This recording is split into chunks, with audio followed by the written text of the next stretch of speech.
할렐루야. 오늘은 바울이 디모데에게 알려준 권세 있는 네 가지 기도에 대해서 말씀드리겠습니다. 디모데전서 2장 1절에 보면은 그러므로 내가 첫째로 권하노니 모든 사람을 위하여 간구와 기도와 도구와 감사를 하되. 이 디모데 서신은요, 목회 서신과 같은 내용이죠. 그래서 하나님의 일을 할 때에, 바로 교회를 치리할 때에 여러 가지 배워야 될 것이 많이 있는데, 바울이 디모데에게 제일 먼저 가르치고 싶었던 것은 네가 이렇게 설교를 잘해야 된다, 이렇게 행정을 잘 치료해야 된다, 목회에 대해 배워야 될 것이 얼마나 많이 있었겠습니까? 그런데 그런 거 다 제쳐놓고 제일 먼저 네가 알아야 될 것은 하나님의 일을 잘하기 위해서 가장 중요한 것이 바로 하나님 앞에 구하는 내용이다. 그런데 이 기도가 분류가 되어져 있는 내용이 오늘 이 성경에 나와 있어요. 바로 이 간구와 기도와 도구와 감사이지요. 여기에 권세 있는 기도가 이렇게 바울은 네 가지의 기도로 분류해서 바울에게 네가 하나님의 일을 온전히 잘하기 위해선 그때그때마다 이 필요한 기도를 하나님 앞에 드릴 수 있어야 되는 것을 알려주고 있는 것입니다.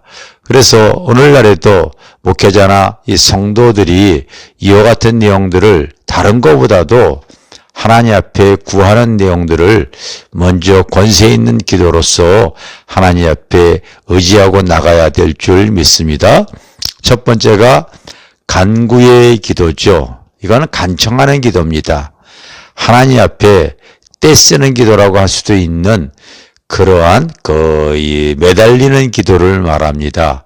그래서 금식 기도라든지 작정 기도라든지 철야 기도라든지 또 산에 올라가서 부르짖는 기도라든지 이런 모든 기도가 하나님께 간절히 구하는 간구의 기도가 되어지겠습니다. 저는 이 간구의 기도가 우리가 다른 기도보다도 하나님 앞에 절실히 매달려야 할 때에, 하나님의 도우심을 꼭 받아야 할 때에 정말 하나님 앞에 이러한 간구의 기도를 드릴 때 하나님은 외면치 않으실 줄 믿습니다. 제가 목회하기 전에 기도원에서 이 금식 기도를 이렇게 20일을 2번을 제가 이렇게 했었어요. 그런데 제가 금식 기도하던 중에 그런 간구의 기도로 앞으로 하나님 앞에 잘 인도함 받기 위해서 금식 기도하는데, 제 옆에 어떤 목회자가, 그분은 40일 금식 기도를 하고 계셨습니다. 그런데 가까워져서 금식하면서 대화를 나눈 중에 그분이 이런 말씀을 하셨어요.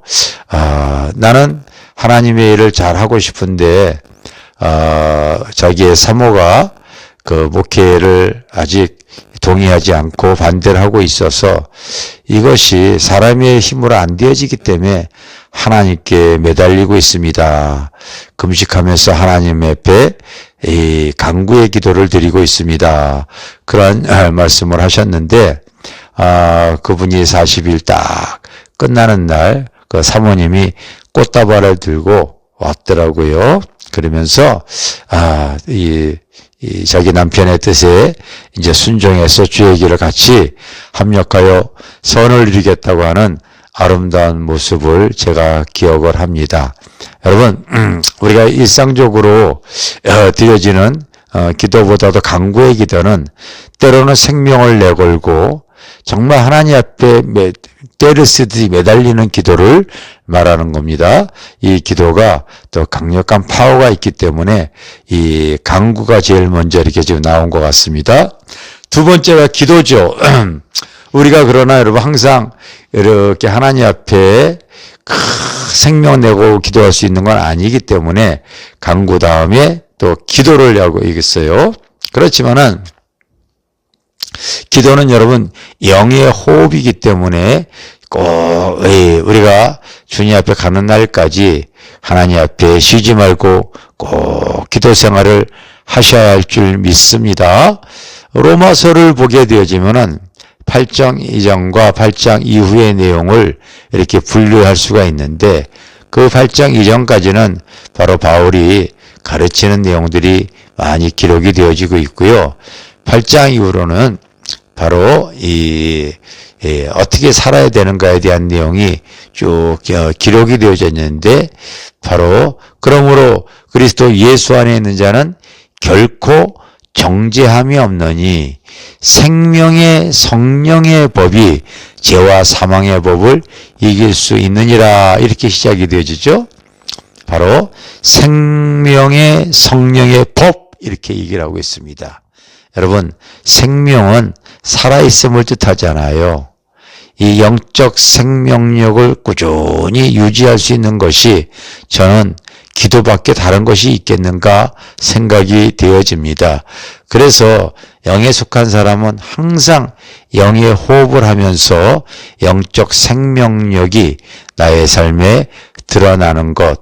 이것이 여러분 저는 기도라고 여겨지기 때문에 신앙생활을 하면서도 기도하지 않는 분들을 가만히 보면은 영적인 생명력으로 드러나는 일들이 참 약해진다, 별로 없다 이런 것을 제가 이렇게 알 수가 있어요. 여러분 주변에도 항상 영의 호흡을 하는 분이면은 영적인 생명력이 그의 삶을 지키고 그 인도하는 것을 볼 수 있겠죠. 세 번째가 도고의 기도입니다. 이 도고의 기도는 한마디로 말하면은요, 중보 기도를 의미하는 거예요. 바로 하나님의 나라와 하나님의 그 구원받을 영혼을 위해서 여러분 이웃을 위해서 하나님 앞에 구하는 것이지요. 이 도고의 기도가 바로 우리의 그 영적인 생명력을 드러내고 하나님이 기뻐하는 기도가 되어집니다. 그래서 우리의 전도 대상자 그리고 구원받을 영혼 하나님의 나라 확장을 위해서 특별히 내 주변에 바로 전도의 문을 열어달라고 하고 하나님 앞에 그 구원받을 영혼들을 위해서 중보 기도를 우리가 주님 앞에 갈 때까지 끊임없이 하는 것이 마땅한 성도와 신앙인의 자세인 줄 믿습니다. 교회 개척했을 때에 한 어린아이가 큰 혈액암, 백혈병이죠. 백혈병에 걸려서 사경을 헤매는 일이 있었어요. 그래서 전 교인이 그 아이를 위해서 도고 이 중보의 기도를 했는데 그것도 기념기도 하지 않고 그때 교회 개척했을 때 성도가 많지 않았어요. 한 30여 명 되어졌는데 우리 그 아이를 위해서 중보하자 하면서 그냥 기도하지 말고 릴레이 금식 기도하면서 하루씩 그 한 영혼을 위해서 우리가 하나님의 사랑으로 그 영혼을 붙잡고 간절히 한번 기도해보자 그렇게 말을 하고 실천을 했던 경험이 있습니다. 그런데 또 이제 사회생활하는 성도들이 여러분 직장생활하는 것이 쉽지가 않잖아요. 그러면 저한테 대신 해달라고 부탁을 해서 제가 참 많이 금식하면서 그 한 영혼을 위해서 기도했던 것 같습니다. 많은 어떤 이 중보와 도고의 기도 속에서 그 어린아이가 아주 여러분 혈액암은 이렇게 이 급수가 있잖아요. 초기, 중기, 말기 이렇게 있는데 이 아이는 살 가망성이 없는 말기 환자로 판정이 났던 아이였습니다. 그래서 여의도 성모병원에 입원해서 사경을 헤매는데 우리가 간절히 기도했을 때에 어떤 일이 있었냐면요. 그 아이가 머리를 다 깎고 무균실이라고 세균이 없는 곳에서 병마와 싸우다가 사실은요, 이 아이가 의학적으로 죽어버렸어요. 기계가 이제 정지가 되어져 버렸거든요. 30분이 넘도록. 그런데도 교회에서 그 아이를 위해서 정말 사랑으로 온 교인이 간절히 기도했을 때에 그 아이가 30분이 지나서 다시 이렇게 생명이 돌아왔고, 죽어서 다시 살아났을 때 그 아이가 이런 간증을 했습니다. 어떤 간증을 했냐면요. 자기가 이 생명이 떠난 걸 알았대요. 그리고 자기를 데리러 저승사자가 둘이 왔다는 거예요. 그런데 왠지 같이 따라가면 안 될 것 같아서 자기가 도망을 쳤대요. 그게 바로 생명이 끊어진 상태에서 영적으로 있었던 일을 아이가 말을 하더라고요. 그랬더니 저승사자가 상당히 당황하는 표정을 지으면서 따라오는데, 자기가 도망가다가 개울이 나오고 그 개울에 징검다리가 있는데 그 징검다리를 이렇게 건너갈 때에 저승사자가 따라오질 못하더래요. 그런데 그 징검다리에 글들이 써 있더래요. 어떤 징검다리 하나하나 건널 때마다 글이 써 있는데, 아무것도 염려하지 말고 오직 모든 일에 기도와 간구로 너희 구할 것을 감사함으로 하나님께 아뢰라. 그리하면 모든 지각에 뛰어나신 그리스도의 평강이 내 마음과 생각을 지키시리라. 또 다른 징검다리에는 복 있는 사람은 악인의 길을 쫓지 아니하고 죄인의 길에 서지 아니하고 오만한 자의 자리에 앉지 아니하고 죄송합니다. 오직 여호와의 율법을 즐거워하여 그 율법을 주야로 묵상하는 자로다. 징검다리마다 그와 같은 이 말씀이 이렇게 적혀 있는 거예요. 이 아이가 무균실에서 2달 동안 그 병마와 싸울 때에 얘가 성경을 2번 읽었다고 그러더라고요. 그곳에서 초등학교 3학년짜리가. 그런데 또 그 아이를 위해서 또 전 교인이 릴레이 금식기도 했잖아요. 그래서 이 아이가 다시 살아나서 그 예수를 믿지 않았던 그 부모가 예수를 믿고 지금까지 그 아이는 건강하게 잘 살고 온 가족이 예수 잘 믿고 구원의 반열에 순 줄 믿습니다. 이것이 하나님이 주시는 중보의 은혜입니다. 또 하나 기도가 감사가 나오죠.